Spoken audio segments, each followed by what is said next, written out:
విజయవాడలో వచ్చిన ఘోర విపత్తు ఎంత సహాయం చేసినా తక్కువే.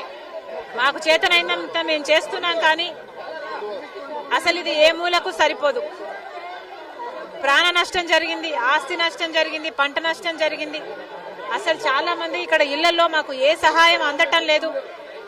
బోకులు కూడా కొట్టుకుపోయాయి, సామాన్లు కొట్టుకుపోయాయి, బట్టలు కొట్టుకుపోయాయి, తినడానికి తిండి కూడా లేదు, మా బిడ్డలకు అన్నం కూడా పెట్టుకోలేకున్నాం అని చాలా మంది చెప్పడం జరిగింది.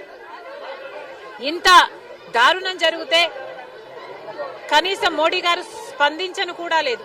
ఇది ఎక్కడి న్యాయమని అడుగుతున్నాం. 25 ఎంపీలు ఆంధ్ర రాష్ట్రం ఇస్తే కదా మీ గద్దె అక్కడ నిలబడింది. మరి అలాంటప్పుడు ఇది జాతీయ విపత్తుగా ప్రకటన చేసి ఎందుకు ఏదైనా సహాయం అందించటం లేదు?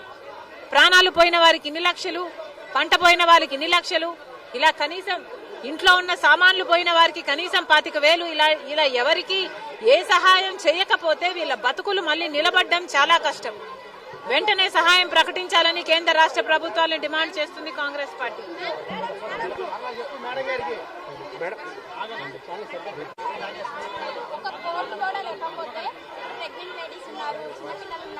అంటే పారాలసిస్ వచ్చి మొన్న మా ఇంటి దగ్గర ఒక తాతగారిని తీసుకెళ్ళడానికి కూడా ఒక్కరు కూడా లేరు.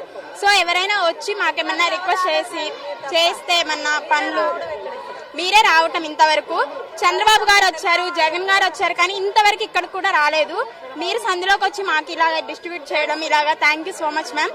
ఎందుకంటే ఒక బోట్ అయినా, రోడ్డుకి ఒక బోట్ అయినా ఇస్తే చాలా బాగుంటుంది మాకు. ఎందుకంటే బోటుని ఎక్కడికెక్కడ ప్రెగ్నెంట్ లేడీస్ ఉన్నారు, చిన్న పిల్లలు ఎంతమంది. వీళ్ళ బాబు అయితే వీళ్ళ బాబుకి టైఫాయిడ్ ఫీవర్, టాబ్లెట్స్ తెచ్చుకోవడానికి కూడా ఏమీ లేవు. అన్ని అక్కడి నుంచి అన్ని వెళ్తున్నాయే తప్ప ఇక్కడికి ఏమీ రావట్లేదు. ఇదిగోండి బుడ్డోడికి సిలైన్ ఎక్కించారు, టాబ్లెట్స్ లేక ఏమీ లేక ఇంట్లోనే చేస్తున్నారు అన్ని.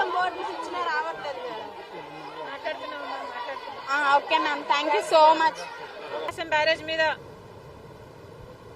ఈరోజు ఉన్నాం. బ్యారేజ్ కు జరిగిన డ్యామేజ్ చూడడం జరిగింది. ఇది చాలా బాధాకరం, వెరీ ఇర్రెస్పాన్సిబుల్ అనాలి. దీనికి బాధ్యులు ఎవరో దీని మీద ఎంక్వైరీ జరగాల్సిన అవసరం ఉంది. అసలు ఇలాంటివి మళ్ళీ మళ్ళీ జరగకుండా ఎందుకు కట్టడి చేయలేమో ప్రభుత్వాలు ఆలోచన చేయాలి. బికాస్ ఇంతకు ముందు కూడా ఇలాంటిదే జరిగింది అని వింటున్నాం. ఈసారి అయితే వచ్చిన ఫోర్స్కి బీమ్స్ కూడా దెబ్బతిన్నాయి. ఇది సామాన్యమైన దెబ్బ కాదు. ఇంత హిస్టారికల్ బ్యారేజ్, ప్రకాశం బ్యారేజ్కే ఇంత పెద్ద దెబ్బ తగిలింది అంటే దీన్ని చాలా సీరియస్ గా తీసుకోవాల్సిన అవసరం ఉంది.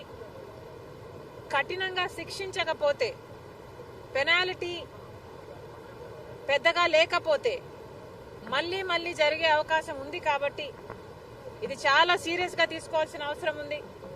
అంతేకాకుండా యాజ్ సూన్ యాజ్ పాసిబుల్ మరమ్మతులు కూడా చేయాల్సిన అవసరం ఉంది. గత ప్రభుత్వం, జగన్మోహన్ రెడ్డి గారి ప్రభుత్వం కనీసం ఎన్నో ప్రాజెక్టులకు కనీసం యాన్యువల్ మెయింటెనెన్స్ కూడా చేయలేదు.